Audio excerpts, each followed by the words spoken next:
परम सत्कारयोग गुरु प्यारी साध संगत जीओ, प्यार सहित गुरुदेव पिता जी ਵੱਲੋਂ ਬਖਸ਼ਿਸ਼ ਕੀਤੀ ਹੋਈ ਗੁਰੂ ਫਤਿਹ ਨਾਲ ਸਾਂਝ ਪਾਓ ਅਤੇ ਆਖੋ ਵਾਹਿਗੁਰੂ ਜੀ ਕਾ ਖਾਲਸਾ ਵਾਹਿਗੁਰੂ ਜੀ ਕੀ ਫਤਿਹ।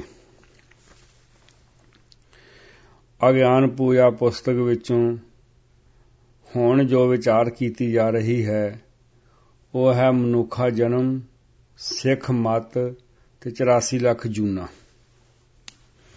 ਇਸ ਸੰਬੰਧੀ ਵਿਚਾਰ ਕਰਨ ਦਾ ਉਪਰਾਲਾ ਕੀਤਾ ਗਿਆ ਹੈ। ਪਰਮਾਤਮਾ ਦੀ ਰਚਨਾ ਜੜ ਅਤੇ ਚੇਤਨ ਰੂਪਾਂ ਵਿੱਚ ਬਹੁਤ ਵੱਡੀ ਪੱਧਰ ਤੇ ਪਸਰੀ ਦਿਸਦੀ ਹੈ। ਭਾਵੇਂ ਇਹ ਰਚਨਾ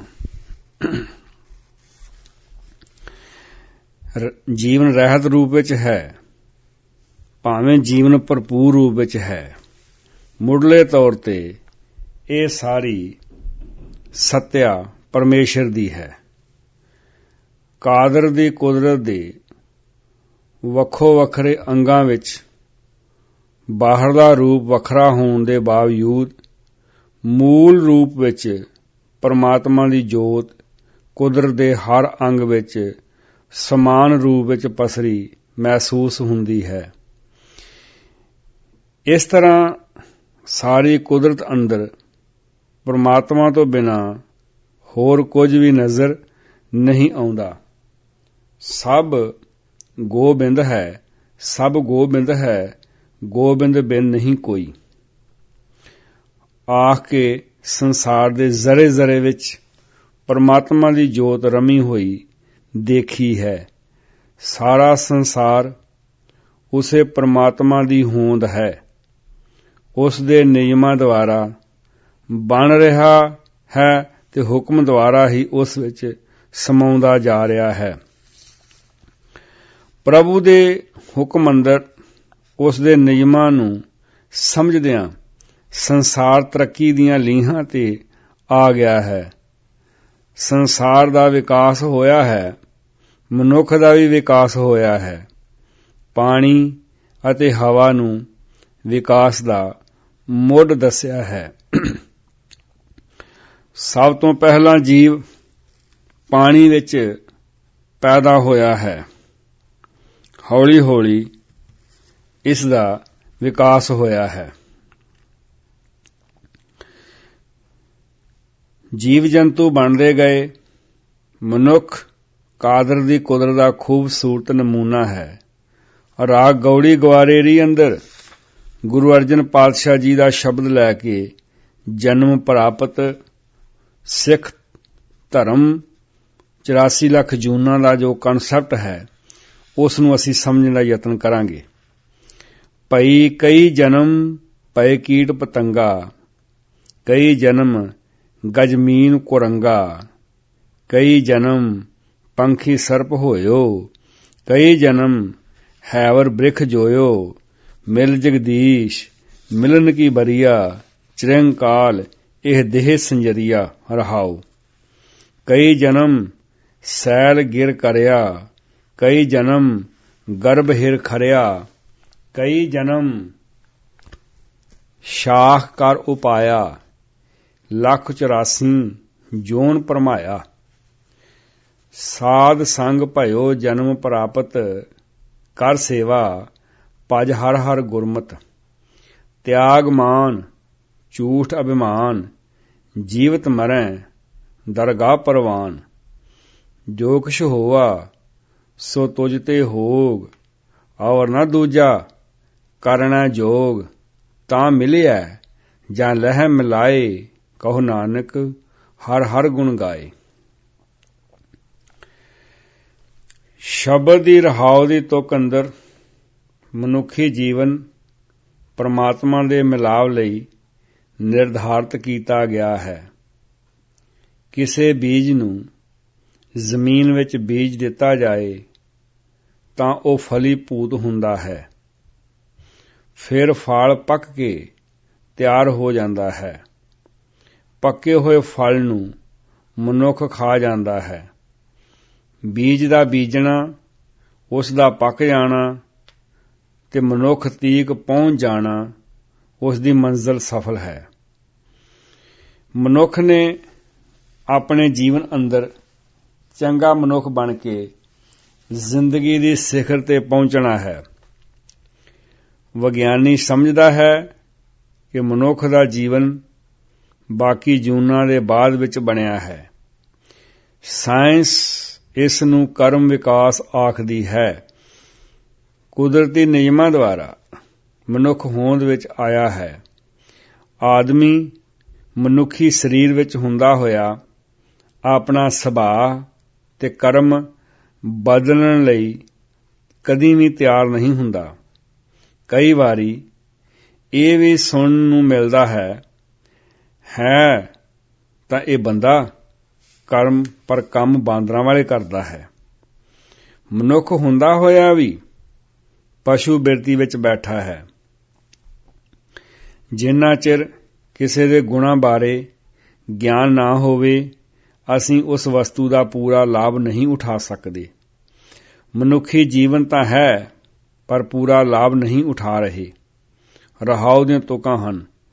ਮਿਲ ਜਗਦੀਸ਼ ਮਿਲਨ ਕੀ ਬਰੀਆ ਚਿਰੰਕਾਲ ਇਹ ਦੇਹ ਸੰਜਰੀਆ। ਰਹਾਉ ਦੀਆਂ ਤੁਕਾਂ ਨੂੰ ਜ਼ਰਾ ਗੌਰ ਕਰਕੇ ਦੇਖੀਏ।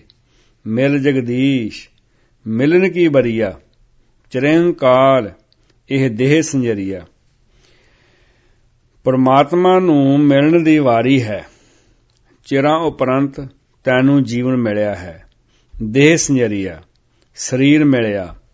ਚਿਰੰਕਾਲ ਚਿਰਾਂ ਉਪਰੰਤ ਜਨਮ ਲਿਆ। ਜਵਾਨੀ ਆਈ ਬੁਢੇਪੇ ਵਿੱਚ ਪੈਰ ਪਾ ਲਿਆ। ਚਿਰੰਕਾਲ ਦਾ ਫਿਰ ਭਾਵ ਅਸੀਂ ਸਮਝੀਏ। ਚਿਰਾਂ ਉਪਰੰਤ ਜਨਮ ਲਿਆ, ਜਵਾਨੀ ਆਈ, ਬੁਢੇਪੇ ਵਿੱਚ ਪੈਰ ਪਾ ਲਿਆ ਹੈ, ਵਿਅਰਥ ਵਿੱਚ ਜੀਵਨ ਗਵਾ ਲਿਆ ਹੈ। ਚਿਰੰਕਾਲ ਕਾਫੀ ਸਮਾਂ ਉਮਰ ਦਾ ਢਲ ਗਿਆ ਹੈ। ਸਰੀਰ ਮਿਲਿਆ, ਹੁਣ ਸਮਝ ਆਈ ਹੈ। ਬਹੁਤ ਸਮੇਂ ਉਪਰੰਤ ਸਮਝ ਆਈ। ਚਿਰੰਕਾਲ ਦਾ ਅਰਥ ਹੈ ਕਿ ਇਸ ਜੀਵਨ ਕਾਲ ਦੇ ਅੰਦਰ ਬਹੁਤ ਸਮੇਂ ਬਾਅਦ ਸਮਝ ਆਈ। ਜਨਮ ਤਾਂ ਮਨੁੱਖਾਂ ਕਰ ਲਿਆ ਸੀ, ਪਰ ਕਰਮ ਤੇ ਸੁਭਾਅ ਵਿੱਚ ਹੋਰ ਹੀ ਪ੍ਰਵਿਰਤੀਆਂ ਕੰਮ ਕਰ ਰਹੀਆਂ ਸਨ। ਅਸਲ ਸਰੀਰ ਮਿਲਿਆ ਉਦੋਂ ਸਮਝਣਾ ਚਾਹੀਦਾ ਹੈ ਜਦੋਂ ਸਮਝ ਆਉਂਦੀ ਹੈ। ਗੁਰੂ ਅਮਰਦਾਸ ਜੀ ਨੇ 62 ਸਾਲ ਦੀ ਉਮਰ ਵਿੱਚ ਮਹਿਸੂਸ ਕੀਤਾ ਕਿ ਜ਼ਿੰਦਗੀ ਅਜਾਈਂ ਗਵਾਚ ਗਈ ਹੈ। ਜਿਸ ਦਿਨ ਗੁਰਦਰਬਾਰ ਦੇ ਮਹੱਤਵ ਦਾ ਅਹਿਸਾਸ ਹੋਇਆ, ਅਸਲ ਮਨੁੱਖਾ ਜੀਵਨ ਉਹ ਹੈ। ਇਹ ਅਹਿਸਾਸ ਕਈ ਵਾਰੀ ਬਚਪਨ ਵਿੱਚ ਵੀ ਆ ਸਕਦਾ ਹੈ ਤੇ ਕਈ ਜ਼ਿੰਦਗੀਆਂ ਵਿੱਚ ਬੁਢੇਪਾ ਆ ਜਾਂਦਾ ਹੈ, ਫਿਰ ਵੀ ਮਹਿਸੂਸ ਨਹੀਂ ਹੁੰਦਾ। ਮੇਰੀ ਵੀ ਕੋਈ ਜ਼ਿੰਮੇਵਾਰੀ ਸੀ। ਅਸਲ ਵਿੱਚ ਜਦੋਂ ਸ਼ੁਭ ਗੁਣਾਂ ਦਾ ਜੀਵਨ ਵਿੱਚ ਆਉਣਾ ਸ਼ੁਰੂ ਹੋ ਜਾਏ ਉਦੋਂ ਹੀ ਸਰੀਰ ਮਿਲਿਆ ਸਮਝਣਾ ਚਾਹੀਦਾ ਹੈ। ਜਿਉਂਦੇ ਮਨੁੱਖੀ ਤਲ ਤੇ ਹਾਂ, ਪਰ ਸੁਭਾਅ ਦੀ ਬਿਰਤੀ ਪਸ਼ੂ ਤਲ ਤੇ ਹੁੰਦੀ ਹੈ। ਇਸ ਪਸ਼ੂ ਬਿਰਤੀ ਅੰਦਰ ਜਿਉਂਦਾ ਮਨੁੱਖ ਜੂਨਾ ਭੋਗ ਰਿਹਾ ਹੈ। ਮਨੁੱਖ ਨੂੰ ਸਮਝਾਉਣ ਲਈ ਇਹਨਾਂ ਰਹਾਉ ਦੀਆਂ ਤੁਕਾਂ ਦੀ ਬਾਕੀ ਸ਼ਬਦ ਵਿੱਚ ਵਿਆਖਿਆ ਕੀਤੀ ਗਈ ਹੈ। ਰਹਾਉ ਦੀਆਂ ਤੁਕਾਂ ਨੂੰ ਇੱਕ ਦਫਾ ਅਸੀਂ ਫੇਰ ਵਿਚਾਰ ਕਰ ਲਈਏ। ਮਿਲ ਜਗਦੀਸ਼ ਮਿਲਨ ਕੀ ਬਰੀਆ ਚਿਰੰਕਾਲ ਇਹ ਦੇਹ ਸੰਜਰੀਆ। ਅਸਲ ਚਿਰੰਕਾਲ ਨੂੰ ਅਸੀਂ ਸਮਝੀਏ ਵੀ ਸਾਨੂੰ ਮਨੁੱਖਾ ਜੀਵਨ ਪਰਮਾਤਮਾ ਨੇ ਦਿੱਤਾ ਤੇ ਹੈ, ਪਰ ਸਾਡੇ ਸੁਭਾਅ ਵੱਖ-ਵੱਖ ਜੂਨੀਆਂ ਵਾਲੇ ਹਨ। ਜਿਸ ਦਿਨ ਮਨੁੱਖ ਨੂੰ ਸਮਝ ਆ ਗਈ ਉਸ ਦਿਨ ਸਮਝਣਾ ਚਾਹੀਦਾ ਹੈ ਕਿ ਮੇਰਾ ਮਨੁੱਖਾ ਜਨਮ ਅੱਜ ਹੋਇਆ ਹੈ। ਕਿਉਂਕਿ ਗੁਰਬਾਣੀ ਨੇ ਸਰੀਰ ਦੇ ਤਲ ਦੀ ਵਿਚਾਰ ਨਹੀਂ ਕੀਤੀ, ਬਲਕਿ ਗੁਰਬਾਣੀ ਨੇ ਆਤਮਾ ਦੇ ਤਲ ਦੀ ਵਿਚਾਰ ਕੀਤੀ ਹੈ। ਦੇਖਣ ਨੂੰ ਅਸੀਂ ਇਨਸਾਨ ਲੱਗਦੇ ਹਾਂ, ਪਰ ਸਾਡੀ ਜੋ ਜ਼ਿੰਦਗੀ ਹੈ ਉਹ ਪਸ਼ੂਆਂ ਦੇ ਤਲ ਦੇ ਉੱਤੇ ਵਿਚਰ ਰਹੀ ਹੈ। ਇਸ ਵਾਸਤੇ ਚਿਰੰਕਾਲ ਇਹ ਦੇਹ ਸੰਜਰੀਆ ਦਾ ਜੋ ਭਾਵ ਅਰਥ ਲਿਆ ਹੈ, ਦੇਹ ਸੰਜਰੀਆ ਸਰੀਰ ਮਿਲਿਆ, ਚਿਰੰਕਾਲ ਚਿਰਾਂ ਉਪਰੰਤ ਜਵਾਨੀ ਆਈ, ਬੁਢੇਪਾ ਆਇਆ, ਕਾਫੀ ਸਮਾਂ ਲੰਘ ਗਿਆ, ਫੇਰ ਸਮਝ ਆਈ ਕਿ ਸਰੀਰ ਦਾ ਮਹੱਤਵ ਕੀ ਹੈ। ਜਿਸ ਦਿਨ ਗੁਰੂ ਦਰਬਾਰ ਦੇ ਮਹੱਤਵ ਦਾ ਅਹਿਸਾਸ ਹੋਇਆ, ਅਸਲ ਮਨੁੱਖਾ ਜੀਵਨ ਸਾਡਾ ਉਹ ਹੈ। ਇਹ ਅਹਿਸਾਸ ਕਈ ਵਾਰੀ ਬਚਪਨ ਵਿੱਚ ਵੀ ਆ ਸਕਦਾ ਹੈ ਤੇ ਕਈ ਜ਼ਿੰਦਗੀਆਂ ਦੇ ਵਿੱਚ ਬੁਢੇਪਾ ਵੀ ਆ ਜਾਂਦਾ, ਫਿਰ ਵੀ ਸਾਨੂੰ ਮਹਿਸੂਸ ਨਹੀਂ ਹੁੰਦਾ। ਤੋ ਖੈਰ, ਮਨੁੱਖ ਨੂੰ ਸਮਝਾਉਣ ਲਈ ਇਹਨਾਂ ਰਹਾਉ ਦੀਆਂ ਤੁਕਾਂ ਦੀ ਬਾਕੀ ਸ਼ਬਦ ਵਿੱਚ ਵਿਆਖਿਆ ਕੀਤੀ ਗਈ ਹੈ। ਵਿਦਵਾਨਾਂ ਦਾ ਖਿਆਲ ਹੈ ਪੱਥਰ ਅਬੋਧ ਹੈ, ਬਨਸਪਤੀ 3 ਹਿੱਸੇ ਸੁੱਤੀ ਹੋਈ ਹੈ ਤੇ 1 ਹਿੱਸਾ ਜਾਗਦੀ ਏ। ਪਸ਼ੂ ਪੰਛੀ 2 ਹਿੱਸੇ ਜਾਗਦੇ ਨੇ ਤੇ 2 ਹਿੱਸੇ ਸੁੱਤੇ ਪਏ ਨੇ। ਮਨੁੱਖ 3 ਹਿੱਸੇ ਜਾਗਿਆ ਹੋਇਆ ਹੈ ਤੇ 1 ਹਿੱਸਾ ਸੁੱਤਾ ਹੋਇਆ ਹੈ। ਇਸ ਗੱਲ ਨੂੰ ਮੈਂ ਫਿਰ ਦੁਹਰਾ ਦਿਆਂ, ਪੱਥਰ ਅਬੋਧ ਹੈ, ਪੱਥਰ ਸਾਰਾ ਸੁੱਤਾ ਹੋਇਆ ਹੈ। ਇਹ ਜੀਵਤ ਨਹੀਂ ਹੈ, ਇਹ ਜੜ ਹੈ, ਇਹਦੇ ਵਿੱਚ ਚੇਤਨਤਾ ਨਹੀਂ। ਪਰ ਜੋ ਬਨਸਪਤੀ ਹੈ ਇਹ 3 ਹਿੱਸੇ ਸੁੱਤੀ ਹੈ, 1 ਹਿੱਸਾ ਜਾਗਦੀ ਹੈ। ਕਈ ਫੁੱਲ ਬੜੇ ਸੈਂਸਿਟਿਵ ਹੈ, ਉਹਨਾਂ ਵੱਲ ਮਾੜਾ ਜਿਹਾ ਇਸ਼ਾਰਾ ਵੀ ਕਰ ਦਿਓ ਉਹ ਮੁਰਝਾ ਜਾਂਦੇ ਨੇ, ਖਤਮ ਹੋ ਜਾਂਦੇ ਨੇ। ਪਸ਼ੂ ਔਰ ਪੰਛੀ, ਇਹਨਾਂ ਦੀ ਜ਼ਿੰਦਗੀ ਦੇ ਇਹਨਾਂ ਦਿਮਾਗੀ ਤਲ ਦੇ ਉੱਤੇ 2 ਹਿੱਸੇ ਸੁੱਤੇ ਹੋਏ ਹਨ ਤੇ 2 ਹਿੱਸੇ ਇਹਨਾਂ ਦੇ ਜਾਗਦੇ ਹੋਏ ਹਨ। ਮਨੁੱਖ ਦੇ 3 ਹਿੱਸੇ ਜਾਗੇ ਹੋਏ ਹਨ ਤੇ 1 ਹਿੱਸਾ ਇਸ ਦਾ ਸੁੱਤਾ ਹੋਇਆ ਹੈ। ਇਸ ਵਾਸਤੇ ਜੇ ਇਹ 1 ਹਿੱਸਾ ਜਗਾ ਲੈਂਦਾ ਹੈ, ਇਹ ਪਰਮਾਤਮਾ ਦਾ ਰੂਪ ਹੋ ਜਾਂਦਾ ਹੈ, ਨਿਰਵਾਣ ਪਦ ਇਸ ਨੂੰ ਪ੍ਰਾਪਤ ਹੋ ਜਾਂਦਾ ਹੈ। ਜੇ ਇਸ ਦਾ 1 ਹਿੱਸਾ ਸੌਂ ਜਾਂਦਾ ਹੈ ਤਾਂ ਇਹ ਪਸ਼ੂ ਤਲ ਤੇ ਉੱਤਰ ਆਉਂਦਾ। ਕਿਉਂ? ਪਸ਼ੂਆਂ ਦੇ 2 ਹਿੱਸੇ ਜਾਗੇ ਤੇ 2 ਹਿੱਸੇ ਸੁੱਤੇ ਹੋਏ ਹਨ। ਤੇ ਜੇ ਮਨੁੱਖ ਦਾ 1 ਹਿੱਸਾ ਹੋਰ ਸੌਂ ਜਾਏ, ਇਹ ਪਸ਼ੂ ਬਿਰਤੀ ਉੱਤੇ ਵਿਚਰਦਾ ਹੈ। ਤੇ ਜੇ ਮਨੁੱਖ ਦਾ ਤੀਜਾ ਹਿੱਸਾ ਵੀ ਸੌਂ ਜਾਏ, ਪਹਿਲਾਂ 2 ਹਿੱਸੇ ਸੌਂ ਜਾਣ, 2 ਜਾਗਦੇ ਹੋਣ, ਸਮਾਜ ਵਿੱਚ ਬਲਾਤਕਾਰ ਦੀਆਂ ਘਟਨਾਵਾਂ, ਲੁੱਟਾਂ ਖੋਹਾਂ, ਸੀਨਾ ਜ਼ੋਰੀ ਕਰਨਾ, ਹੇਰਾ ਫੇਰੀ ਇਹ ਕਲੰਕ ਹੈ। ਮਨੁੱਖ ਨੂੰ ਬਹੁਤ ਹੀ ਪਿਆਰ ਨਾਲ ਸਮਝਾਉਂਦਿਆਂ ਗੁਰਦੇਵ ਜੀ ਫਰਮਾਉਂਦੇ ਨੇ ਕਿ ਦੇਖ, ਕੀੜੇ ਪਤੰਗੇ ਹਨ ਤਾਂ ਪ੍ਰਮਾਤਮਾ ਦੀ ਉਪਜ, ਪਰ ਇਹਨਾਂ ਦਾ ਜੀਵਨ ਕੋਈ ਬਹੁਤ ਵਧੀਆ ਨਹੀਂ ਹੈ। ਕੀੜਿਆਂ ਪਤੰਗਿਆਂ ਦੀਆਂ ਕਿੰਨੀਆਂ ਕਿਸਮਾਂ ਹਨ, ਮੱਛੀਆਂ, ਹਾਥੀਆਂ ਤੇ ਹਿਰਨਾਂ ਦੀਆਂ ਕਿੰਨੀਆਂ ਕਿਸਮਾਂ ਹਨ, ਪੰਛੀਆਂ, ਸੱਪਾਂ, ਘੋੜੇ ਤੇ ਬਲਦਾਂ ਦੀਆਂ ਕਿੰਨੀਆਂ ਕਿਸਮਾਂ ਹਨ। ਬਿਨ ਸਿਮਰਨ ਜੋ ਜੀਵਨ ਬਲਣਾ, ਸਰਪ ਜੈਸੇ ਅਰਜਾਰੀ। ਇਸ ਗੱਲ ਨੂੰ ਅਸੀਂ ਇਸ ਤਰ੍ਹਾਂ ਵੀ ਸਮਝ ਸਕਦੇ ਹਾਂ, ਹਰ ਰੀਬਾਈ ਗੋਬਿੰਦ ਨਾਮ ਮਤ ਬਿਸਰੇ। ਤੇ ਜੇ ਪ੍ਰਮਾਤਮਾ ਦਾ ਨਾਮ ਵਿਸਰ ਜਾਂਦਾ ਹੈ, ਉਹਦਾ ਰਿਜ਼ਲਟ ਕੀ ਹੈ? ਹਰ ਬਿਸਰਤ ਸਦਾ ਖੁਆਰੀ, ਤਾਂ ਕੋ ਧੋਖਾ ਕਹਾਂ ਵਿਆਪੈ, ਜਾਂ ਕੋਈ ਓਟ ਤੁਹਾਰੀ। ਬਿਨ ਸਿਮਰਨ ਜੋ ਜੀਵਨ ਬਲਣਾ, ਕਿਹੜੀ ਜੂਨ ਹੈ? ਸਰਪ ਜੈਸੇ ਅਰਜਾਰੀ। ਇਹਦਾ ਅਰਥ ਹੈ ਬੰਦਾ ਹੈ ਤੇ ਮਨੁੱਖ, ਪਰ ਜੂਨ ਕਿਹੜੀ ਭੋਗ ਰਿਹਾ ਹੈ? ਸੱਪ ਦੀ। ਤੋ ਜੇਕਰ ਅਜੇ ਵੀ ਮਨੁੱਖੀ ਜੀਵਨ ਨੂੰ ਸਮਝਿਆ ਨਹੀਂ ਹੈ ਤਾਂ ਵੱਖ-ਵੱਖ ਸਮੇਂ, ਵੱਖ-ਵੱਖ ਜੂਨਾਂ ਵਿੱਚ ਇਹ ਭਲਾ ਲੋਕ ਵਿਚਰ ਰਿਹਾ ਹੈ। ਇਹ ਜ਼ਰੂਰੀ ਨਹੀਂ ਕਿ ਸੱਪ ਦੀ ਜੂਨ ਤੋਂ ਹੀ ਆਦਮੀ ਬਣਿਆ। ਸੱਪ ਦੇ ਜੀਨ ਹੋਰ ਹੈ, ਬੰਦੇ ਦੇ ਜੀਨ ਹੋਰ ਹੈ, ਮੱਝ ਦੇ ਝੋਟੇ ਦੇ ਜੀਨ ਹੋਰ ਹੈ, ਬੰਦੇ ਦੇ ਜੀਨ ਹੋਰ ਨੇ। ਗੁਰਬਾਣੀ ਨੇ ਪ੍ਰਤੀਕ ਦੇ ਕੇ ਸੱਪ ਦੇ ਤਲ ਤੇ ਜਿਉਂਦੇ ਮਨੁੱਖ ਦੀ ਤਸਵੀਰ ਸਾਡੇ ਸਾਹਮਣੇ ਰੱਖੀ ਹੈ। ਜਿਸ ਘੜੀ ਇਹ ਅਹਿਸਾਸ ਹੋ ਜਾਏ ਕਿ ਗਲਤ ਧਾਰਨਾ ਤੇ ਮੈਂ ਤੁਰਿਆ ਹਾਂ, ਅਸਲ ਉਸ ਵੇਲੇ ਮਨੁੱਖ ਸਰੀਰ ਧਾਰਿਆ ਸਮਝਿਆ ਜਾ ਸਕਦਾ ਹੈ। ਪ੍ਰਭੂ ਨੂੰ ਮਿਲਣ ਦਾ ਭਾਵ ਰੱਬੀ ਗੁਣਾਂ ਨੂੰ ਧਾਰਨ ਕਰਨਾ ਹੈ। ਇਹਨਾਂ ਗੁਣਾਂ ਦਾ ਅਹਿਸਾਸ ਨਾ ਹੋਣਾ ਵੱਖ-ਵੱਖ ਜੂਨਾਂ 'ਚ ਤੁਰਿਆ ਫਿਰਦਾ ਹੈ। ਜੇ ਮਨੁੱਖ ਦੇ 1 ਹਿੱਸਾ ਸੁੱਤਿਆ, ਦਿਮਾਗ ਦੇ 3 ਹਿੱਸੇ ਹੋਰ ਸੌਂ ਜਾਣ, ਇਹ ਪੱਥਰ ਹੈ, ਇਹ ਅਬੋਧ ਹੈ, ਇਹ ਬਿਲਕੁਲ ਪੱਥਰ ਦੀ ਨਿਆਈ ਹੈ। ਸਿਆਣੇ ਕਹਿੰਦੇ ਤੇਰੇ ਨਾਲ ਪੱਥਰ ਚੰਗਾ ਸੀ। ਹੁਣ ਇਸ ਸ਼ਬਦ ਦੀਆਂ ਅਸੀਂ ਪਹਿਲਾਂ ਤੁਕਾਂ ਦਾ ਜੋ ਭਾਵ ਅਰਥ ਹੈ ਉਹ ਸਮਝਣ ਦਾ ਯਤਨ ਕਰੀਏ।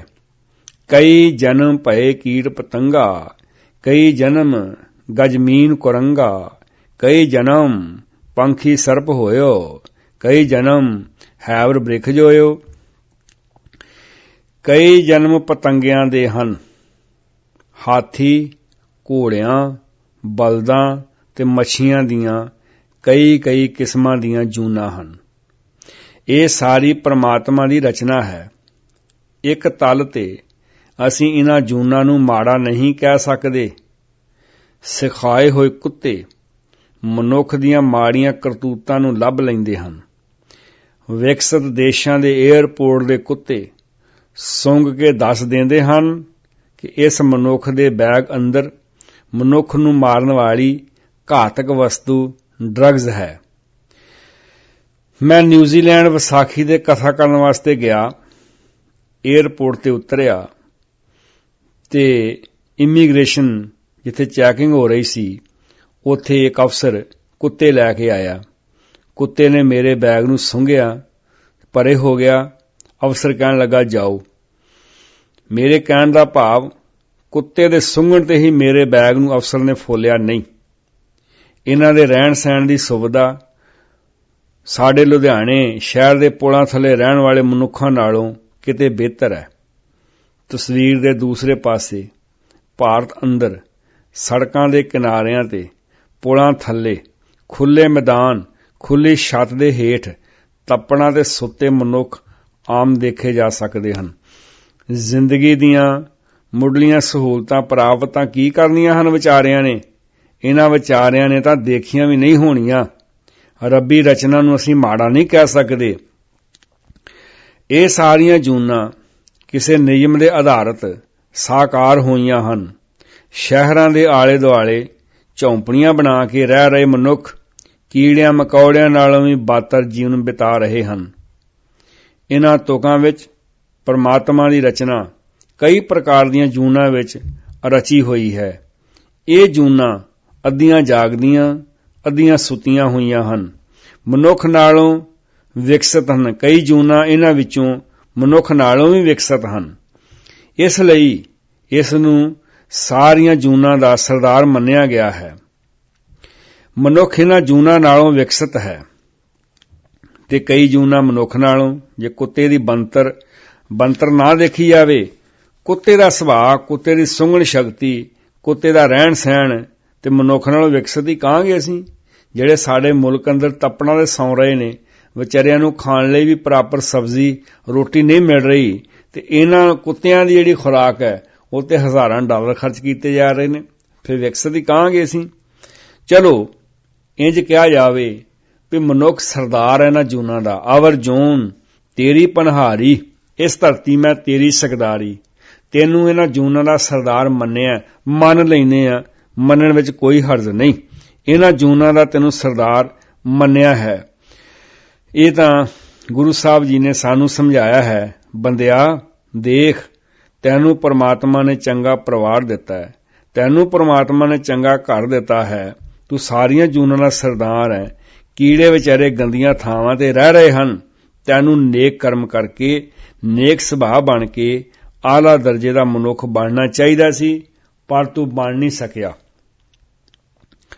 ਮਿਲਨ ਕੀ ਬਰੀਆ ਚਿਰੰਕਾਲ ਦੇਹ ਸੰਜਰੀਆ ਦੇ ਗਹਿਰੇ ਭਾਵ ਨੂੰ ਗੁਰਦੇਵ ਜੀ ਸ਼ਬਦ ਦੇ ਦੂਸਰੇ ਬੰਦ ਅੰਦਰ ਪਹਾੜ, ਦਰਖਤ ਤੇ ਜਨਮ ਤੋਂ ਪਹਿਲਾਂ ਹੀ ਖੁਰ ਜਾਣ ਦੀ ਅਵਸਥਾ ਨੂੰ 84 ਲੱਖ ਜੂਨਾਂ ਦਾ ਗੇੜ ਆਖਿਆ ਗਿਆ ਹੈ। ਗੁਰਬਾਣੀ 84 ਲੱਖ ਦੀ ਪ੍ਰੋੜਤਾ ਨਹੀਂ ਕਰਦੀ।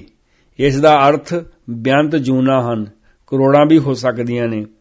ਤੋ 84 ਲੱਖ ਦਾ ਗੁਰੂ ਸਾਹਿਬ ਨੇ ਪ੍ਰਚਲਿਤ ਇੱਕ ਮੁਹਾਵਰਾ ਵਰਤਿਆ ਹੋਇਆ ਹੈ। ਤੋ ਇਸ ਵਾਸਤੇ ਗੁਰੂ ਸਾਹਿਬ ਸਾਨੂੰ ਬੜੇ ਪਿਆਰ ਦੇ ਨਾਲ ਇਹ ਗੱਲ ਦੱਸ ਰਹੇ ਨੇ ਕਿ ਹੇ ਭਲੇ ਲੋਕ, ਹਿੰਦੂ ਮਤ ਪੱਕਿਆਂ ਤੌਰ ਤੇ 84 ਲੱਖ ਦੀ ਗਿਣਤੀ ਮੰਨਦੀ ਹੈ। ਗੁਰਬਾਣੀ ਵਿੱਚ ਇਹ ਸ਼ਬਦ ਮੁਹਾਵਰੇ ਦੇ ਰੂਪ ਵਿੱਚ ਆਇਆ ਹੈ। ਦੂਸਰੇ ਬੰਦ ਦਾ ਮੂਲ ਪਾਠ ਇਸ ਤਰ੍ਹਾਂ ਹੈ। ਕਈ ਜਨਮ ਸੈਲ ਗਿਰ ਕਰਿਆ, ਕਈ ਜਨਮ ਗਰਭ ਹਿਰ ਖਰਿਆ, ਕਈ ਜਨਮ ਸਾਖ ਕਰ ਉਪਾਇਆ, ਲੱਖ 84 ਜੋਨ ਭਰਮਾਇਆ। ਸੰਸਾਰ ਦੀ ਉਤਪਤੀ ਰੱਬੀ ਹੁਕਮ ਜਾਂ ਉਸ ਦੇ ਨਿਯਮਾਂ ਅਨੁਸਾਰ ਹੋ ਰਹੀ ਹੈ ਅਤੇ ਹੁੰਦੀ ਰਹੇਗੀ। ਮਾਤ ਗਰਭ ਮੈਂ ਆਪਨ ਸਿਮਰਨ ਦੇ ਦਾ ਭਾਵ ਇਹ ਨਹੀਂ ਕਿ ਮਾਂ ਦੇ ਗਰਭ ਅੰਦਰ ਬੱਚਾ ਆਪਣੀ ਜ਼ਬਾਨ ਨਾਲ ਰਾਮ ਰਾਮ, ਅੱਲਾ ਅੱਲਾ ਜਾਂ ਵਾਹਿਗੁਰੂ ਵਾਹਿਗੁਰੂ ਕਹਿ ਰਿਹਾ।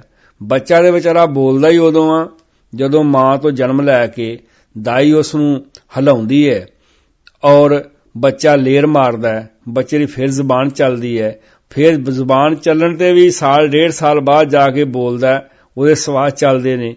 ਤੇ ਮਾਤ ਗਰਮ ਹੈ ਆਪਣ ਸਿਮਰਨ ਦੇ ਦਾ ਭਾਵ ਆਮ ਕਰਕੇ ਸਾਡੇ ਲੋਕ ਇਹ ਕਰੀ ਜਾ ਰਹੇ ਨੇ। ਉਹ ਬੰਦਿਆ, ਤੂੰ ਮਾਂ ਦੇ ਗਰਭ ਵਿੱਚ ਨਾਮ ਸਿਮਰਿਆ ਸੀ, ਤੂੰ ਬਾਹਰ ਆਣ ਕੇ ਪ੍ਰਮਾਤਮਾ ਦਾ ਨਾਮ ਭੁੱਲ ਗਿਆ। ਇਹ ਠੀਕ ਹੈ, ਲਿਵ ਛੁੜਕੀ ਲੱਗੀ ਤ੍ਰਿਸ਼ਨਾ ਮਾਇਆ ਅਮਰ ਵਰਤਾਇਆ। ਉੱਥੇ ਮਾਤ ਗਰਮ ਹੈ ਆਪਣ ਸਿਮਰਨ ਦਾ ਅਰਥ ਇਹ ਨਹੀਂ ਕਿ ਬੱਚਾ ਮਾਂ ਦੇ ਗਰਭ ਅੰਦਰ ਆਪਣੀ ਜ਼ਬਾਨ ਨਾਲ ਵਾਹਿਗੁਰੂ ਵਾਹਿਗੁਰੂ ਕਰ ਰਿਹਾ ਸੀ। ਇਸ ਦਾ ਭਾਵ ਅਰਥ ਹੈ ਇੱਕ ਨਿਯਮ ਦੇ ਅਧੀਨ ਬੱਚੇ ਦੀ ਸਾਜਨਾ ਹੋ ਰਹੀ ਹੈ। ਜਦੋਂ ਵੀ ਮਨੁੱਖੀ ਗਲਤੀ ਹੁੰਦੀ ਹੈ ਤਾਂ ਉਸ ਦਾ ਨਿਯਮ ਟੁੱਟਦਾ ਹੈ। ਮਾਂ ਦੇ ਗਰਭ ਵਿੱਚੋਂ ਬੱਚਾ ਗਿਰ ਜਾਂਦਾ ਹੈ। ਧਰਤੀ ਦੀ ਕੁੱਖ ਵਿੱਚੋਂ ਨਿਯਮਾਂ ਅਨੁਸਾਰ ਦਰਖਤ ਪੈਦਾ ਹੋ ਰਹੇ ਹਨ। ਜੋ ਮਨੁੱਖ ਚੁੱਪ ਸਾਧ ਕੇ ਭਗਤੀ ਕਰਦੇ ਹਨ ਤੇ ਆਮ ਕਰਕੇ ਕਿਹਾ ਜਾਂਦਾ ਹੈ ਜਾਂ 20 ਕਵਿਤਾਂ ਵਿੱਚ ਵਿਚਾਰ ਆਉਂਦਾ ਹੈ, ਤਰਵਰ ਸਦੀ ਮੋਨ ਸਾਧੇ ਮਰਤ ਹੈ। ਚੁੱਪ ਸਾਧ ਕੇ ਭਗਤੀ ਕਰਨ ਵਾਲੇ ਲੋਕਾਂ ਨੂੰ ਇੱਕ ਦਰਖਤ ਆਖਿਆ ਗਿਆ। ਦਰਖਤ ਤੋਂ ਵੱਧ ਉਹਨਾਂ ਦਾ ਦਰਜਾ ਨਹੀਂ। ਪਰਮਾਤਮਾ ਦੀ ਕੁਦਰਤ ਵਿਸ਼ਾਲ ਹੈ। ਖੂਬਸੂਰਤ ਪਹਾੜ, ਬਾਗ, ਸੁੰਦਰ ਦਰਿਆਵਾਂ ਦੇ ਵਹਿਣ, ਸੋਹਣੇ ਜੰਗਲ ਪਰਮਾਤਮਾ ਦੀ ਕਾਰਾਗਰੀ ਦੇ ਉੱਚਤਮ ਨਮੂਨੇ ਹਨ। ਇਹ ਸਾਰਾ ਕੁਝ ਪਰਮਾਤਮਾ ਦੇ ਨਿਯਮਾਂ ਅਨੁਸਾਰ ਹੀ ਹੋ ਰਿਹਾ ਹੈ। ਜੋ ਮਨੁੱਖ ਜੀਵਨ ਵਿੱਚ ਸੂਝ ਨਹੀਂ ਪੈਦਾ ਕਰਦਾ ਤਾਂ ਪੱਥਰ ਤੋਂ ਵੱਧ ਕੁਝ ਵੀ ਨਹੀਂ। 84 ਲੱਖ ਜੂਨਾਂ ਦੀ ਗਿਣਤੀ ਭਾਈ ਕਾਹਨ ਸਿੰਘ ਜੀ ਨਾਭਾ ਮਹਾਨ ਕੋਸ਼ ਵਿੱਚ ਲਿਖਦੇ ਹਨ ਕਿ ਹਿੰਦੂ ਮਤ 9 ਲੱਖ ਜਲਵਾਸੀ, 10 ਲੱਖ ਹਵਾ ਵਿੱਚ ਉੱਡਣ ਵਾਲੇ, 20 ਲੱਖ ਸਥਿਤ ਰਹਿਣ ਵਾਲੇ ਬ੍ਰਿਸ਼, 11 ਲੱਖ ਪੇੜ ਦੇ ਬਲ ਨਾਲ ਤੁਰਨ ਵਾਲੇ, 30 ਲੱਖ ਚੌਪਾਏ, 4 ਲੱਖ ਮਨੁੱਖ ਜਾਤੀ ਆਦਿ ਮੰਨਦੇ ਹਨ।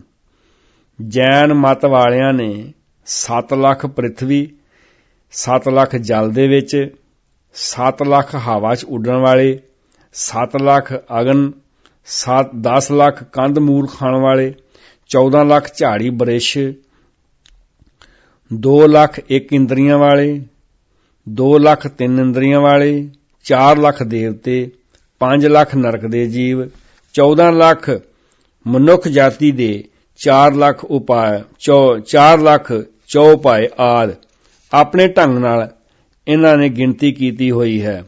ਗੁਰੂ ਨਾਨਕ ਪਾਤਸ਼ਾਹ ਜੀ ਨੇ ਪਰਮਾਤਮਾ ਦੀ ਬੇਅੰਤਤਾ ਸੰਬੰਧੀ ਇਹ ਆਖਿਆ ਹੈ, ਅੰਤ ਨਾ ਜਾਪੈ ਕੀਤਾ ਆਕਾਰ, ਅੰਤ ਨਾ ਜਾਪੈ ਪਾਰਾਵਾਰ। ਗੁਰੂ ਅਰਜਨ ਪਾਤਸ਼ਾਹ ਜੀ ਕਹਿ ਰਹੇ ਹਨ, ਪੱਥਰ, ਚਟਾਨਾਂ, ਰੁੱਖ ਮਾਂ ਦੇ ਗਰਭ ਵਿੱਚੋਂ ਹੀ ਗਿਰ ਜਾਣਾ ਆ 84 ਦਾ ਗੇੜ ਹੈ। 84 ਲੱਖ ਸੰਸਾਰ ਦੀ ਪ੍ਰਕਿਰਿਆ ਹੈ।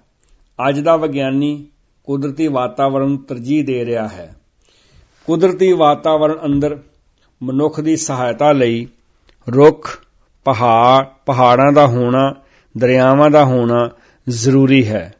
ਪਰ ਹੇ ਆਦਮ ਦੀ ਸੰਤਾਨ, ਤੂੰ ਆਪ 84 ਦੇ ਗੇੜ ਵਿੱਚੋਂ ਬਾਹਰ ਨਿਕਲਣ ਦੀ ਕੋਸ਼ਿਸ਼ ਕਰ। ਜਦ ਆਦਮੀ ਨੂੰ ਮੰਜ਼ਿਲ ਨਾ ਲੱਭ ਰਹੀ ਹੋਵੇ ਤਾਂ ਅਕਸਰ ਕਹਿ ਦਿੰਦਾ ਹੈ ਕਿ ਮੈਂ 84 ਦੇ ਚੱਕਰ ਵਿੱਚ ਪਿਆ ਹੋਇਆ ਹਾਂ। ਗੁਰੂ ਜੀ ਨੇ ਇਹਨਾਂ ਜੂਨਾਂ ਦਾ ਜ਼ਿਕਰ ਕਰਕੇ ਮਨੁੱਖ ਨੂੰ ਅਹਿਸਾਸ ਕਰਾਇਆ ਹੈ ਕਿ ਜਾਤ ਤੇਰੀ ਮਨੁੱਖਾਂ ਵਾਲੀ ਹੈ ਪਰ ਕਰਤੂਤ ਤੇਰੀ ਪਸ਼ੂਆਂ ਵਾਲੀ ਹੈ। ਰੁੱਖ ਤੋਂ ਸਿੱਧਾ ਆਦਮੀ ਬਣ ਜਾਣਾ ਮੁਸ਼ਕਲ ਹੈ। ਜ਼ਮੀਨ ਵਿੱਚੋਂ ਦਰਖਤ ਦਾ ਪੈਦਾ ਹੋਣਾ ਵੀ ਇੱਕ ਨਿਯਮ ਦੇ ਅਧੀਨ ਹੈ। ਜੇ ਬੀਜ ਮੌਸਮ ਤੇ ਧਰਤੀ ਦੇ ਅਨੁਕੂਲ ਨਾ ਹੋਵੇ ਤਾਂ ਪੌਦੇ ਦਾ ਬਣਨਾ ਮੁਸ਼ਕਲ ਹੈ। ਪੌਦਾ ਉੱਗਦਾ ਹੈ, ਵੱਡਾ ਹੁੰਦਾ ਹੈ ਤੇ ਖਤਮ ਹੋ ਜਾਂਦਾ ਹੈ। ਅਗਾਂਹ ਪੌਦਾ ਫਿਰ ਤਿਆਰ ਹੋ ਜਾਂਦਾ ਹੈ। ਇਸੇ ਤਰ੍ਹਾਂ ਮਨੁੱਖ ਤੋਂ ਅਗਾਂਹ ਦੀ ਅਗਾਂਹ ਮਨੁੱਖਾਂ ਦਾ ਤਿਆਰ ਹੋਣਾ ਪਰਮਾਤਮਾ ਦਾ ਪੱਕਾ ਨਿਯਮ ਹੈ। ਉਪਰੋਕਤ 2 ਬੰਦਾਂ ਅੰਦਰ ਕੁਝ ਜੂਨਾਂ ਦੀ ਗੱਲ ਕੀਤੀ ਗਈ ਹੈ। ਮਨੁੱਖੀ ਕਦਰਾਂ ਕੀਮਤਾਂ ਤੋਂ ਗਿਰ ਜਾਣਾ ਹੀ ਜਿਉਂਦੇ ਜੀ ਜੂਨਾਂ ਵਿੱਚ ਘੁੰਮਣਾ ਹੈ। ਤੀਸਰੇ ਬੰਦ ਦੀਆਂ ਤੁਕਾਂ ਦੁਆਰਾ ਗੁਰੂ ਸਾਹਿਬ ਨੇ ਅਸਲੀ ਜਨਮ ਦਾ ਨੁਕਤਾ ਸਾਡੇ ਸਾਹਮਣੇ ਰੱਖਿਆ ਹੈ। ਮੈਂ ਇੱਕ ਵਿਚਾਰ ਆਪ ਸੰਗਤ ਦੇ ਨਾਲ ਹੋਰ ਸਾਂਝਾ ਕਰਨਾ ਚਾਹੁੰਦਾ ਹਾਂ। ਵਿਸਾਖੀ 2006 ਨੂੰ ਮੈਨੂੰ ਮਸਕਟ ਕਥਾ ਵਾਸਤੇ ਜਾਣਾ ਪਿਆ। ਬੜੇ ਪਿਆਰ ਵਾਲੇ ਸਿੰਘ ਉੱਥੇ ਸਰਦਾਰ ਨਰਿੰਦਰ ਸਿੰਘ ਜੀ, ਸਰਦਾਰ ਪ੍ਰੇਮ ਸਿੰਘ ਜੀ, ਸਰਦਾਰ ਜਸਵੀਰ ਸਿੰਘ ਜੀ, ਭਾਈ ਸੁਖਦੇਵ ਸਿੰਘ ਜੀ, ਭਾਈ ਹਰਵੰਸ ਸਿੰਘ ਜੀ, ਹੋਰ ਬਹੁਤ ਸਾਰੇ ਉੱਥੇ ਵੀਰ ਜਿਹੜੇ ਗੁਰਮਤਿ ਦੀ ਸੋਝੀ ਰੱਖਣ ਵਾਲੇ, ਭਾਈ ਜਗਦੇਵ ਸਿੰਘ ਜੀ, ਇਹਨਾਂ ਸਾਰਿਆਂ ਨੇ ਬੜੀ ਸ਼ਰਧਾ ਤੇ ਭਾਵਨਾ ਦੇ ਨਾਲ ਦੀਵਾਨਾਂ ਦਾ ਪ੍ਰਬੰਧ ਕੀਤਾ। ਮਸਕਟ ਤੋਂ ਕੋਈ ਦੂਰ ਸ਼ਹਿਰ ਵਿੱਚ ਸੁਹਾਰ, ਮੇਰਾ ਖਿਆਲ ਆ ਸ਼ਹਿਰ ਦਾ ਨਾਂ ਸੀ, ਉੱਥੇ ਵੀ ਕਥਾ ਕਰਨ ਵਾਸਤੇ ਜਾਣਾ ਪਿਆ। ਰਸਤੇ ਵਿੱਚ ਸਤਿਕਾਰਯੋਗ ਸਰਦਾਰ ਹਰਚਰਨ ਸਿੰਘ ਹੁਣਾਂ ਨੇ ਇੱਕ ਕੈਸਟ ਲਾਈ। ਕੈਸਟ ਉਹ ਮਸਕੀਨ ਸਾਹਿਬ ਦੀ ਸੀ। ਕੈਸਟ ਵਿੱਚ ਉਹ ਬੜੀ ਇੱਕ ਗੱਲ ਕਹਿ ਰਹੇ ਸਨ ਕਿ ਜਿਹੜੀਆਂ ਭੈੜੀਆਂ ਰੂਹਾਂ ਹਨ ਉਹ ਅਸਮਾਨ ਦੇ ਵਿੱਚ ਤੁਰੀਆਂ ਫਿਰਦੀਆਂ ਨੇ, ਉਹਨਾਂ ਨੂੰ ਕੋਈ ਬਦਮਾਂ ਮਿਲੇ ਤੇ ਫਿਰ ਉਹ ਜਨਮ ਲੈਂਦੀਆਂ ਨੇ। ਭੈੜੀਆਂ ਰੂਹਾਂ ਬਦਮਾਂ ਮਿਲੇ, ਚੰਗੀਆਂ ਰੂਹਾਂ ਵੀ ਭੜਕਦੀਆਂ ਰਹਿੰਦੀਆਂ ਨੇ, ਉਹਨਾਂ ਨੂੰ ਕੋਈ ਚੰਗੀ ਮਾਂ ਦੀ ਇੰਤਜ਼ਾਰ ਵਿੱਚ ਨੇ, ਫਿਰ ਉਹ ਜਨਮ ਲੈਂਦੀਆਂ ਨੇ। ਤੇ ਮੈਂ ਸਵਾਲ ਕੀਤਾ, ਪਿਰਥੀ ਚੰਦ ਮਾਂ ਭਾਨੀ ਦਾ ਬੇਟਾ ਹੈ, ਗੁਰੂ ਅਰਜਨ ਪਾਤਸ਼ਾਹ ਵੀ ਮਾਂ ਭਾਨੀ ਦਾ ਬੇਟਾ, ਮਹਾਦੇਵੀ ਮਾਂ ਭਾਨੀ ਦਾ ਬੇਟਾ। ਸਾਰੀ ਜ਼ਿੰਦਗੀ ਪਿਰਥੀ ਚੰਦ ਨੇ ਲਾਹੌਰ ਸਰਕਾਰ ਦੇ ਨਾਲ ਸਮਝੌਤਾ ਕਰਕੇ ਗੁਰੂ ਅਰਜਨ ਪਾਤਸ਼ਾਹ ਮਹਾਰਾਜ ਦੇ ਸਬੰਧ ਅੰਦਰ ਸਾਸਾਂ ਰਚਦਾ ਰਿਹਾ। ਕੀ ਮਾਂ ਦਾ ਕਸੂਰ ਹੈ? ਕੀ ਉਹ ਆਤਮਾ ਭਟਕਦੀ ਰਹੀ ਹੈ? ਅਜਿਹੇ ਕੱਚ ਭਿੱਲੇ ਖਿਆਲਾਂ ਦੇ ਨਾਲ ਕੌਮ ਨੂੰ ਬਹੁਤ ਸਾਰਾ ਗੁੰਮਰਾਹ ਕੀਤਾ ਗਿਆ। ਇਸ ਵਾਸਤੇ ਭਲੀ ਇਹ ਕੋਈ ਆਤਮਾ ਉੱਤੇ ਘੁੰਮ ਨਹੀਂ ਰਹੀ, ਇਹ ਤਾਂ ਪ੍ਰਮਾਤਮਾ ਦਾ ਹੁਕਮ ਹੈ, ਪ੍ਰਮਾਤਮਾ ਦੀ ਇੱਕ ਨਿਯਮਾਵਲੀ ਹੈ। ਉਸ ਮਾਤ ਪਿਤਾ ਬਿਨ ਬਾਲ ਨਾ ਹੋਈ। ਇਹਨੂੰ ਉੱਪਰ ਰੂਹਾਂ ਘੁੰਮ ਰਹੀਆਂ ਨੇ, ਕਿ ਪੰਛੀਆਂ ਰੂਹਾਂ ਘੁੰਮ ਰਹੀਆਂ ਨੇ, ਕਿਹਦੀਆਂ ਰੂਹਾਂ ਘੁੰਮ ਰਹੀਆਂ ਨੇ। ਹਰ ਬੰਦਾ ਆਪਣੇ ਆਪਣੇ ਖਿਆਲ ਦੇ ਨਾਲ ਇਹਦੀ ਵਿਆਖਿਆ ਕਰ ਰਿਹਾ, ਪਰ ਗੁਰਮਤਿ ਨੇ ਸਾਨੂੰ ਬੜੇ ਪਿਆਰ ਦੇ ਨਾਲ ਸਮਝਾਉਣ ਦਾ ਯਤਨ ਕੀਤਾ। ਉੱਪਰ ਅਸੀਂ ਤੁਕਾਂ ਦੀ ਵਿਚਾਰ ਕੀਤੀ ਹੈ ਕਿ ਜੂਨਾਂ ਸਾਰੀਆਂ ਰੱਬ ਦੀਆਂ ਬਣੀਆਂ ਹੋਈਆਂ ਹਨ। ਕਿਸੇ ਕੁੱਤੇ ਨੂੰ ਸੋਟਾ ਮਾਰੋ, ਉਹ ਮਰਨ ਲਈ ਤਿਆਰ ਨਹੀਂ। ਇਹਦਾ ਅਰਥ ਹੈ ਉਹ ਆਪਣੇ ਥਾਂ ਦੇ ਉੱਤੇ ਬੜਾ ਖੁਸ਼ ਹੈ। ਕਿਸੇ ਪਸ਼ੂ ਨੂੰ ਮਾਰਨ ਦਾ ਯਤਨ ਕਰੋ, ਉਹ ਮਰਨ ਲਈ ਤਿਆਰ ਨਹੀਂ, ਖੁਸ਼ ਆ। ਬੰਦਾ ਮਰਨ ਲਈ ਤਿਆਰ ਨਹੀਂ, ਖੁਸ਼ ਆ। ਇਹਦਾ ਅਰਥ ਹੈ ਪ੍ਰਮਾਤਮਾ ਦੀਆਂ ਬਣਾਈਆਂ ਹੋਈਆਂ ਜੂਨਾਂ ਜਿਹੜੀਆਂ ਨੇ ਸਾਰੀਆਂ ਹੀ ਚੰਗੀਆਂ ਨਹੀਂ, ਚੰਗੀਆਂ ਹਨ। ਇਹ ਤਾਂ ਸਾਡਾ ਹੀ ਸੈਟਅਪ ਹੈ ਕਿ ਅਸੀਂ ਚੰਗੇ ਥਾਵਾਂ ਤੇ ਰਹਿ ਰਹੇ ਹਾਂ, ਉਹ ਮਾੜੀਆਂ ਥਾਵਾਂ ਤੇ ਰਹਿ ਰਹੇ ਹਨ। ਇਹ ਤੇ ਪ੍ਰਮਾਤਮਾ ਦੀ ਨਿਯਮਾਵਲੀ ਹੈ, ਪ੍ਰਮਾਤਮਾ ਦਾ ਹੁਕਮ ਹੈ। ਸਾਰੀਆਂ ਜੂਨਾਂ ਨੂੰ ਥਾਂ ਪਰ ਥਾਂ ਰੱਖਿਆ ਹੈ, ਪਰ ਬੰਦੇ ਨੂੰ ਅਹਿਸਾਸ ਹੈ। ਕਿਸੇ ਨੇ ਬਾਂਦਰ ਨੂੰ ਪੁੱਛਿਆ ਲੋਕ ਮਨੁੱਖ ਕੌਣ ਨੇ, ਬੰਦੇ ਕੌਣ ਹੈ? ਬਾਂਦਰ ਕਹਿੰਦਾ ਜੋ ਪਤਤ ਹੋ ਗਏ ਨੇ ਉਹ ਮਨੁੱਖ ਬਣ ਗਏ, ਆਪਾਂ ਠੀਕ ਠਾਕ ਹੈ। ਇਹ ਤੇ ਜੂਨਾਂ ਆਪਣੇ ਆਪ ਨੂੰ ਚੰਗਾ ਸਮਝ ਰਹੀਆਂ ਨੇ, ਅਸੀਂ ਆਪਣੇ ਆਪ ਨੂੰ ਚੰਗਾ ਸਮਝ ਰਹੇ ਹਾਂ। ਪਰ ਜਿਹੜਾ ਅਸਲੀ ਮੁੱਦਾ ਸਾਡੇ ਸਾਹਮਣੇ ਇਸ ਸ਼ਬਦ ਅੰਦਰ ਰੱਖਿਆ ਹੈ, ਉਸ ਮੁੱਦੇ ਵੱਲ ਆਪਾਂ ਵਧਣ ਦਾ ਯਤਨ ਕਰੀਏ। ਅਸੀਂ ਪਹਿਲੀਆਂ ਤੁਕਾਂ ਸਮਝਾ ਪੜ੍ਹ ਕੇ, ਖਾਸ ਤੌਰ ਤੇ ਸਾਡਾ ਸਾਧ ਲਾਣਾ, ਕਈ ਜਨਮ ਪਏ ਕੀਟ ਪਤੰਗਾ, ਕਈ ਜਨਮ ਗਾ ਜ਼ਮੀਨ ਕਰੰਗਾ, ਇਹ ਬੰਦਿਆਂ ਤੋਂ ਭੌਂਦਾ ਆਇਆ। ਇਹ ਠੀਕ ਆ, ਕਰਮ ਵਿਕਾਸ ਹੋਇਆ, ਮਨੁੱਖ ਸਭ ਤੋਂ ਬਾਅਦ ਪ੍ਰਮਾਤਮਾ ਦੀ ਇਹ ਉਪਜ ਹੈ। ਇਹਦਾ ਅਰਥ ਇਹ ਨਹੀਂ ਹੈ ਕਿ ਜੋ ਮੱਝ ਦੇ ਜੀਨ ਨੇ ਉਹ ਬੰਦੇ ਦੇ ਜੀਨ ਹੋਣਗੇ, ਨਹੀਂ, ਐਸੀ ਬਾਤ ਨਹੀਂ ਹੈ। ਗੁਰੂ ਸਾਹਿਬ ਨੇ ਉੱਪਰ ਜੂਨਾਂ ਦਾ ਵਰਣਨ ਕਰਕੇ ਅਸਲੀ ਜੋ ਜਨਮ ਹੈ ਸਾਨੂੰ, ਜੋ ਅਸੀਂ ਸਰੀਰ ਦੇ ਤਲ ਤੇ ਜੂਨਾਂ ਭੋਗ ਰਹੇ ਹਾਂ, ਜੋ ਸੁਭਾਅ ਕਰਕੇ ਜੂਨਾਂ ਭੋਗ ਰਹੇ ਹਾਂ, ਉਹਨਾਂ ਜੂਨਾਂ ਦਾ ਜ਼ਿਕਰ ਕਰਦਿਆਂ ਹੋਇਆਂ ਗੁਰੂ ਸਾਹਿਬ ਨੇ ਅਸਲੀ ਜਨਮ ਜਿਹੜਾ ਹੈ ਸਰੀਰ ਦੇ ਤਲ ਦਾ ਨਹੀਂ, ਉਹ ਆਤਮਾ ਦੇ ਤਲ ਦਾ ਜਨਮ ਦੱਸਿਆ ਹੈ। ਇਸ ਸ਼ਬਦ ਨੂੰ ਸਮਝਣ ਲਈ ਇੱਥੋਂ ਤੱਕ ਅਸੀਂ ਪਹੁੰਚਦੇ ਨਹੀਂ। ਸਾਧ ਸੰਗ ਭਇਓ ਜਨਮ ਪ੍ਰਾਪਤ, ਇਹਨਾਂ ਤੁਕਾਂ ਦੁਆਰਾ ਜੋ ਹੁਣ ਤੱਕ ਅਸੀਂ ਅਰਥ ਕਰਦੇ ਹਾਂ ਉਪਰਲੀਆਂ ਤੁਕਾਂ ਦੇ, ਉਹ ਆਪਣੇ ਆਪ ਰੱਦ ਹੋ ਜਾਂਦੇ ਹਨ। ਸੁਭਾਅ ਕਰਕੇ ਜੂਨਾਂ ਹਨ। ਸਾਧ ਸੰਗ ਭਇਓ ਜਨਮ ਪ੍ਰਾਪਤ, ਕਰ ਸੇਵਾ ਭਜ ਹਰ ਹਰ ਗੁਰਮਤ, ਤਿਆਗ ਮਾਨ ਝੂਠ ਅਭਿਮਾਨ, ਜੀਵਤ ਮਰੇ ਦਰਗਾਹ ਪ੍ਰਵਾਨ। ਅਸੀਂ ਪ੍ਰਤੀਕਾਂ ਨੂੰ ਅਸਲੀ ਸਮਝ ਬੈਠੇ ਹਾਂ। ਕੋਈ ਮਾਂ ਆਪਣੇ ਬੱਚੇ ਨੂੰ ਹੱਥ ਦੀ ਉਂਗਲ ਨਾਲ ਚੰਦਰਮਾ ਦਿਖਾਉਂਦੀ ਹੈ। ਬੱਚਾ ਆਪਣੀ ਨਿਦਾਨ ਬੁੱਧੀ ਕਰਕੇ ਉਂਗਲ ਨੂੰ ਚੰਦਰਮਾ ਸਮਝ ਬੈਠਦਾ ਹੈ। ਇੰਜ ਹੀ ਅਸਲੀ ਤੱਤ ਨੂੰ ਨਾ ਸਮਝਦਿਆਂ ਮਰਨ ਉਪਰੰਤ ਜੀਵਨ ਨੂੰ ਹੀ ਅਸਲੀ ਜੀਵਨ ਸਮਝੀ ਬੈਠੇ ਹਾਂ। ਸਰੀਰ ਦਾ ਜਨਮ ਮਾਤਾ ਪਿਤਾ ਦੁਆਰਾ ਅਤੇ ਆਤਮਾ ਦਾ ਜਨਮ ਸਾਧ ਸੰਗ ਦੁਆਰਾ। ਸਾਡੇ ਮਨ ਨੂੰ ਕਈ ਪ੍ਰਕਾਰ ਦੀਆਂ ਚਿੰਤਾਵਾਂ, ਈਰਖਾਵਾਂ ਤੇ ਵਿਕਾਰ ਰੂਪੀ ਜਮ ਚਿੰਬੜੇ ਹੋਏ ਹਨ। ਇਹ ਵਿਕਾਰ ਹੀ ਸਾਨੂੰ ਜੂਨਾਂ ਵਿੱਚ ਘੁਮਾਈ ਰੱਖਦੇ ਹਨ। ਸਾਧ ਸੰਗ ਭਇਓ ਜਨਮ ਪ੍ਰਾਪਤ, ਸਿੱਧਾ ਸਾਦਾ ਉੱਤਰ ਹੈ, ਗੁਰੂ ਜੀ ਦੀ ਸੰਗਤ ਕੀਤਿਆਂ ਹੀ ਸਾਨੂੰ ਨਵਾਂ ਜਨਮ ਮਿਲ ਸਕਦਾ ਹੈ। ਬਿਧੀ ਚੰਦ ਦਾ ਨਵਾਂ ਜਨਮ ਹੋਇਆ, ਸੱਜਣ ਠੱਗ ਦਾ ਨਵਾਂ ਜਨਮ ਹੋਇਆ। ਉਸ ਸਾਧ ਦਾ, ਵੈਸ਼ਨੂੰ ਸਾਧ ਦਾ ਨਵਾਂ ਜਨਮ ਹੋਇਆ, ਜਿਹੜਾ ਚੋ ਲੈ ਕੇ ਮਰਦਾਨੇ ਦੇ ਪਿੱਛੇ ਭੱਜਿਆ ਆਇਆ ਸੀ। ਹਰਿਦੁਆਰ ਦੀ ਧਰਤੀ ਉੱਤੇ ਗੁਰੂ ਨਾਨਕ ਪਾਤਸ਼ਾਹ ਗਏ। ਅੱਗ ਬਲਦੀ ਵੇਖ ਕੇ ਵੈਸ਼ਨੂੰ ਸਾਧੂ ਪਾਸੋਂ ਮਰਦਾਨਾ ਅੱਗ ਲੈਣ ਵਾਸਤੇ ਗਿਆ ਤੇ ਸੁਭਾਵਿਕ ਗੱਲਬਾਤ ਵਿੱਚੋਂ ਜਦੋਂ ਪਤਾ ਲੱਗਿਆ ਕਿ ਇਹ ਮਰਾਸੀ ਜ਼ਾਤ ਦਾ ਹੈ ਤੇ ਉਹ ਵੈਸ਼ਨੂੰ ਸਾਧੂ ਚੋ ਲੈ ਕੇ ਪਿੱਛੇ ਭੱਜਿਆ ਤੇ ਗੁਰੂ ਸਾਹਿਬ ਕੋਲੇ ਮਰਦਾਨਾ ਆ ਗਿਆ। ਪਿੱਛੇ ਸਾਧੂ ਇੱਕ ਵਿਅੰਗ ਹੈ। ਗੁਰੂ ਸਾਹਿਬ ਕਹਿਣ ਲੱਗੇ, ਮਰਦਾਨਿਆਂ ਤੂੰ ਅਗਨੀ ਆਪ ਲੈ ਕੇ ਆਉਂਦਾ, ਇਹ ਬਾਬਿਆਂ ਨੂੰ ਕੱਲ ਹੀ ਖੇਚਲ ਦਿੱਤੀ। ਤੇ ਮਰਦਾਨਾ ਕਹਿਣ ਲੱਗਾ, ਮਹਾਰਾਜ ਇਹ ਅੱਗ ਦੇਣ ਨਹੀਂ ਆਇਆ, ਇਹ ਅੱਗ ਲਾਉਣ ਵਾਸਤੇ ਆਇਆ। ਐਸੇ ਹੀ ਰਖਾਲੂ ਮਨੁੱਖ ਦਾ ਗੁਰੂ ਸਾਹਿਬ ਨੇ ਆਪਣੀ ਬਾਣੀ ਦੁਆਰਾ ਉਪਦੇਸ਼ ਦੇ ਕੇ ਇੱਕ ਨਵਾਂ ਜਨਮ ਦਿੱਤਾ ਹੈ। ਕੌਡੇ ਨੂੰ ਨਵਾਂ ਜਨਮ ਦਿੱਤਾ ਹੈ। ਭੂਮੀਏ ਚੋਰ ਨੂੰ ਨਵਾਂ ਜਨਮ ਦਿੱਤਾ ਹੈ। ਅਮਰ ਦੀ ਦਾਤ ਕਲਗੀਧਰ ਨੇ ਦੇ ਕੇ ਸਾਡਾ ਨਵਾਂ ਸਤਿਗੁਰ ਕੈ ਜਨਮ ਹੈ ਗਵਨ ਮਿਟਾਇਆ। ਫਿਰ ਇਸ ਵਾਸਤੇ ਇਹ ਗੱਲ ਸਾਨੂੰ ਸਮਝਣ ਦੀ ਜ਼ਰੂਰਤ ਹੈ ਕਿ ਸਾਧ ਸੰਗ ਭਇਓ ਜਨਮ ਪ੍ਰਾਪਤ। ਸਰੀਰ ਦੇ ਤਲ ਦੀ ਜੂਨ ਦੀ ਗੱਲ ਨਹੀਂ ਕਰ ਰਹੀ, ਗੁਰਬਾਣੀ ਆਤਮਿਕ ਜੂਨ ਦੀ ਗੱਲ ਕਰ ਰਹੀ ਹੈ ਕਿ ਸਾਧ ਸੰਗਤ ਵਿੱਚ ਆਇਆ ਸਾਨੂੰ ਇੱਕ ਨਵਾਂ ਜਨਮ ਮਿਲਣਾ ਹੈ। ਇਸ ਵਾਸਤੇ ਗੁਰੂ ਕਰਕੇ ਪੁਰਾਣਾ ਕਰਮ ਤੇ ਜ਼ਾਤ ਖਤਮ ਹੋ ਸਕਦੀ ਹੈ। ਫਿਰ ਦੁਹਰਾ ਦਿਆਂ, ਸਾਧ ਸੰਗ ਭਇਓ ਜਨਮ ਪ੍ਰਾਪਤ ਸਿੱਧਾ ਸਾਦਾ ਉੱਤਰ ਹੈ, ਗੁਰੂ ਜੀ ਦੀ ਸੰਗਤ ਕੀਤਿਆਂ ਹੀ ਸਾਨੂੰ ਨਵਾਂ ਜਨਮ ਮਿਲ ਸਕਦਾ ਹੈ। ਗੁਰੂ ਕਰਕੇ ਪੁਰਾਣਾ ਕਰਮ ਤੇ ਜ਼ਾਤ ਖਤਮ ਹੋ ਸਕਦੀ ਹੈ। ਇਸ ਸ਼ਬਦ ਅੰਦਰ ਆਤਮਿਕ ਜੀਵਨ ਦੀ ਗੱਲ ਕੀਤੀ ਗਈ ਹੈ। ਸਾਧ ਸੰਗ ਦਾ ਅਰਥ ਹੈ, ਸਾਧ ਦਾ ਅਰਥ ਹੈ ਗੁਰੂ, ਤੇ ਗੁਰੂ ਦਾ ਅਰਥ ਹੈ ਨਾਮ, ਉਪਦੇਸ਼, ਗਿਆਨ, ਖਲਕ ਦੀ ਸੇਵਾ ਤੇ ਗੁਰਮਤਿ ਗਿਆਨ ਦਾ ਦੀਵਾ ਜਗਾਇਆ ਹੈ। ਮਨੁੱਖੀ ਜੀਵਨ ਵਿੱਚ ਗੁਰਮਤਿ ਗਿਆਨ ਦਾ ਦੀਵਾ ਨਾ ਜਗਣਾ ਔਜੜ ਰਸਤੇ ਪਿਆ ਜੂਨਾਂ ਵਿੱਚ ਭਟਕਣਾ ਹੈ। ਜੂਨਾਂ ਤੋਂ ਬਚਣ ਦਾ ਇੱਕ ਲਕਸ਼ ਵੀ ਰੱਖਿਆ ਹੈ। ਝੂਠ ਨਾ ਬੋਲਣ ਦਾ ਪਰਹੇਜ਼ ਦੱਸਿਆ ਹੈ।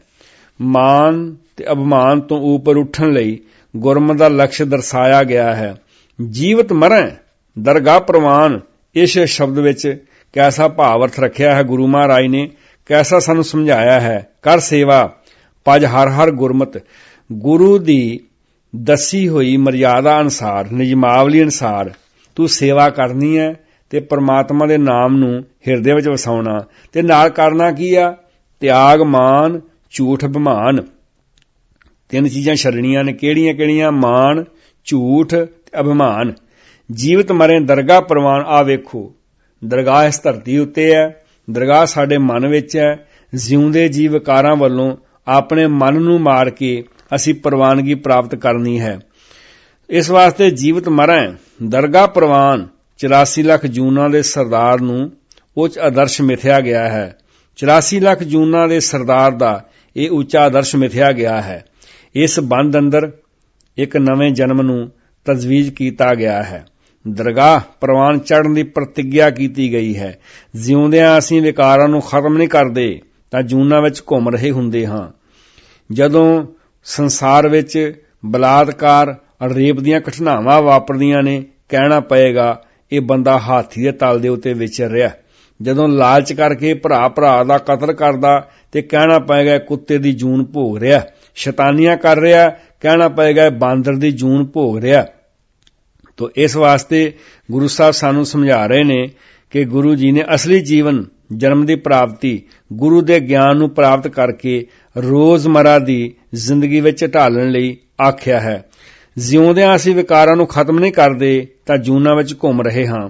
ਸੇਵਾ, ਗੁਰਮਤਿ ਧਾਰਨ ਕਰਨਾ, ਝੂਠ ਅਭਿਮਾਨ ਦਾ ਤਿਆਗ ਕਰਨਾ, ਜਿਉਂਦਿਆਂ ਵਿਕਾਰਾਂ ਵੱਲੋਂ ਮਰਨਾ, ਸੱਚੀ ਦਰਗਾਹ ਵਿੱਚ ਪ੍ਰਵਾਨ ਹੋਣਾ, ਪਰਮਾਤਮਾ ਵਿੱਚ ਲੀਨ ਹੋਣਾ, ਧਰਤੀ ਤੇ ਹੀ ਰੱਬੀ ਦਰਗਾਹ ਵਿੱਚ ਪ੍ਰਵਾਨ ਆਖਿਆ ਹੈ।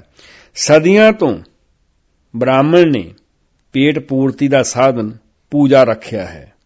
ਲੁਕਾਈ ਨੂੰ ਜਨਮ ਮਰਨ ਦਾ ਡਰ ਪਾ ਕੇ ਸੱਚਖੰਡ ਭੇਜਣ ਦੀਆਂ ਅਰਦਾਸਾਂ ਬ੍ਰਾਹਮਣੀ ਮੱਤ ਦੀ ਤੇ ਕਰ ਰਹੇ ਹਾਂ। ਸੱਚ ਆਖਾਂ, ਪੁਜਾਰੀ ਜਮਾਤ ਮੇਰੇ ਵਰਗੀ ਜਨਮ ਮਰਨ ਦੇ ਕਨਸੈਪਟ ਵਿੱਚੋਂ ਪੈਦਾ ਹੋਈ ਹੈ। ਮਨੁੱਖ ਡਰਦਾ ਹੈ ਕਿ ਮੈਨੂੰ ਮਰਨ ਤੋਂ ਬਾਅਦ ਸਵਰਗ ਮਿਲ ਜਾਏ।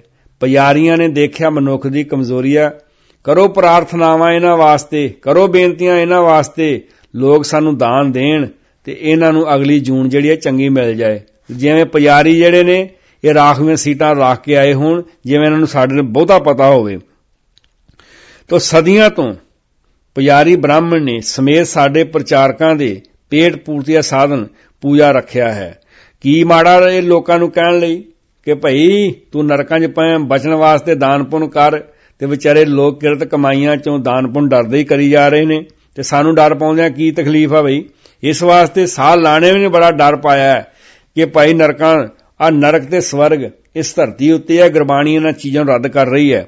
ਖੈਰ, ਲੋਕਾਈ ਨੂੰ ਜਨਮ ਮਰਨ ਦਾ ਡਰ ਪਾ ਕੇ ਸੱਚਖੰਡ ਭੇਜਣ ਦੀਆਂ ਅਰਦਾਸਾਂ ਬ੍ਰਾਹਮਣੀ ਮਤ ਦੀ ਤਰਜ਼ ਤੇ ਅਸੀਂ ਕਰ ਰਹੇ ਹਾਂ।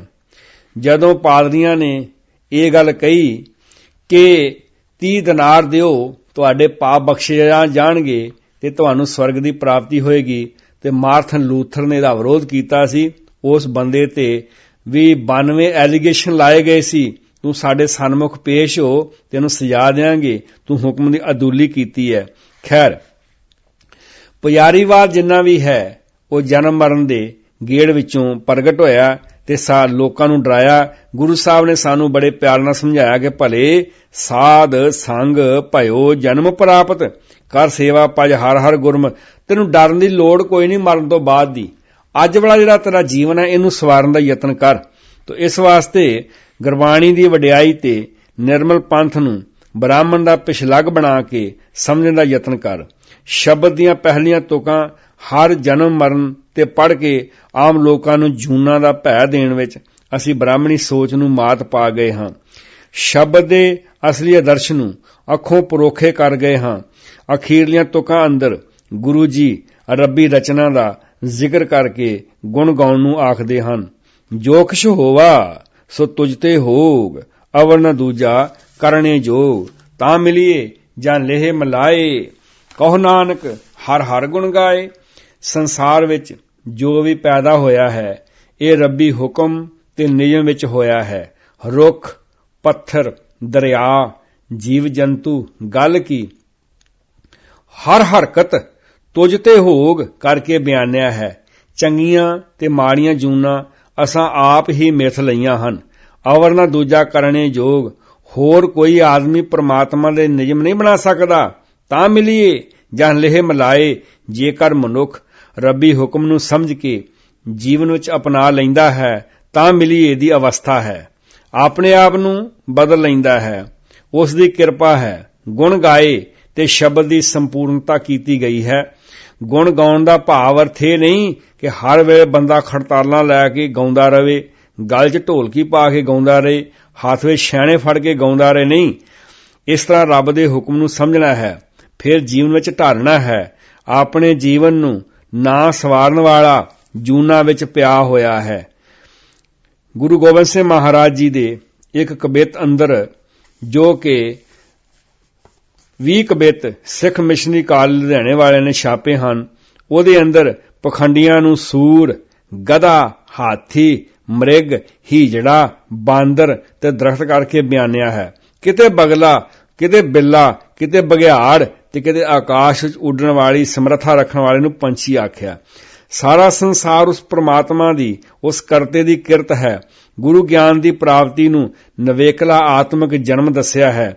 ਜੂਨਾਂ ਤੋਂ ਘਬਰਾਉਣ ਦੀ ਲੋੜ ਨਹੀਂ, ਸਾਨੂੰ ਆਪਣੀ ਜੂਨ ਸਵਾਰਨ ਦੀ ਲੋੜ ਹੈ।